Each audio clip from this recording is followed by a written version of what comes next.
When you think about a life or death emergency, your mind probably jumps to flashing lights, medical gear, and heroic procedures.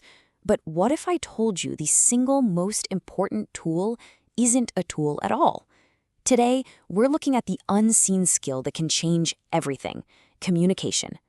So picture it. You're an emergency medical responder. Your day is just getting started, and then this message pops up. Right there, the clock starts ticking. From this very moment, every single word, every piece of information is absolutely crucial. The call has begun. A lot of the time, this is how that call starts, on a device like this one. It's a mobile data terminal, or MDT. It gets that dispatch info to you as text, which is a huge deal. It means you're not trying to scribble down an address you heard over a crackly radio. You get the core facts, where to go and what's happening, crystal clear. Okay, so you've got the initial dispatch. You know where you're going. But the communication? Oh, it's just getting started. Now you're on your way, and you have to get on the radio to coordinate with dispatch, other units, and pretty soon, the hospital. Now, talking on the radio isn't like making a quick phone call. It is a very disciplined process. First, you actually think about what you're going to say before you press the button. Then, you press to talk, wait just a second so you don't cut off your first word, and then you speak. You keep your voice calm, the mic close, and you do your best to kill the sirens or other noise in the background. Every one of these steps is there for one reason: clarity when you can't afford any confusion. And the language you use is just as important. These days, it's all about plain, simple English. Those old 10 codes are fading out because they can mean different things to different agencies. You'll also hear crews say we, not I, because they're a team, a single unit. And numbers? They're read it digit by digit. So 7-2 becomes 7-2. Again, it's all about getting rid of any possible misunderstanding. All right, you've made it. You're on scene. All that technology and radio protocol got you here, but now that all fades into the background. Now it's about the human element. You are face to face with someone who's scared, hurt, and looking right at you for help. And this, right here, is the real challenge, isn't it? You have maybe a single minute to make a complete stranger trust you with their well-being, maybe even their life.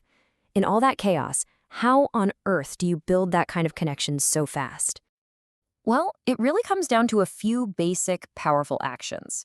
You start with a simple professional introduction. Hi, I'm Mike. I'm an EMR. Then you immediately give them some control back.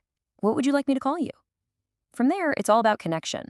You make eye contact, you keep your body language calm and open, and most importantly, you're honest and you show them you care. You're not just treating injuries, you're calming a human being. But, things aren't always that straightforward. What happens when your standard approach just won't work?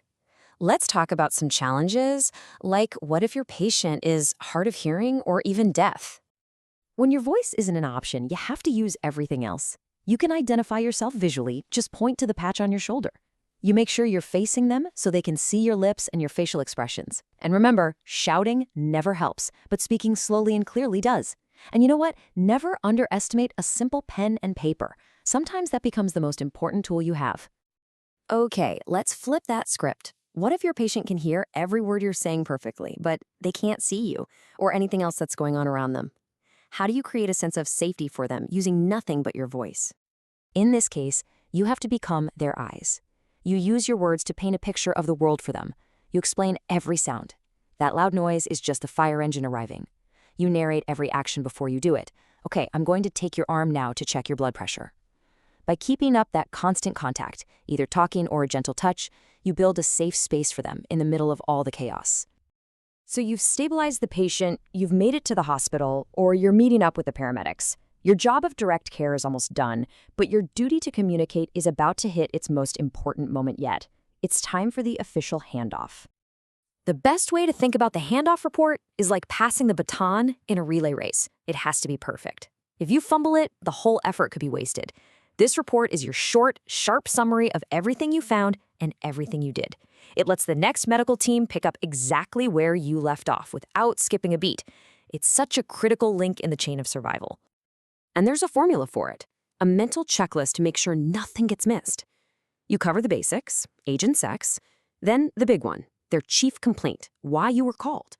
You explain what happened, what you found when you examined them, what treatments you gave, and, this is super important, any changes you saw in their condition from the beginning to right now. It's the whole story, told in about 30 seconds. The patient is safely with the hospital staff. The ambulance is restocked and ready to go.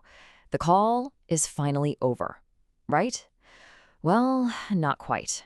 Now comes the last and, in many ways, the most permanent form of communication, the documentation. There's a saying in the emergency services world, and everybody knows it by heart. Because it's true. If you didn't write it down, legally, it didn't happen. That report is the official, final record of every single thing that took place on that call. And man, has documentation evolved. Just look at the difference. It used to be all handwritten forms, sometimes pretty messy ones. Now it's mostly detailed electronic records. This change isn't just about being neater. It's about capturing way more information and capturing it more accurately, which helps everyone down the line. See, in the end, that report does two incredibly important things. First, yes, it's a legal document. It protects you, your service, and the patient. But second, all the data from thousands and thousands of these reports gets analyzed. It helps services spot trends, improve treatments, and figure out how to save more lives tomorrow. Your words really do have a lasting impact. So, when you look at the whole picture, from the first beep of the dispatch to the final signature on that report, communication is the one constant thread tying it all together. It connects the tech, the medicine, and the simple human compassion, which really makes you wonder, in an emergency filled with so much advanced equipment, could the most powerful tool we have just be the right words?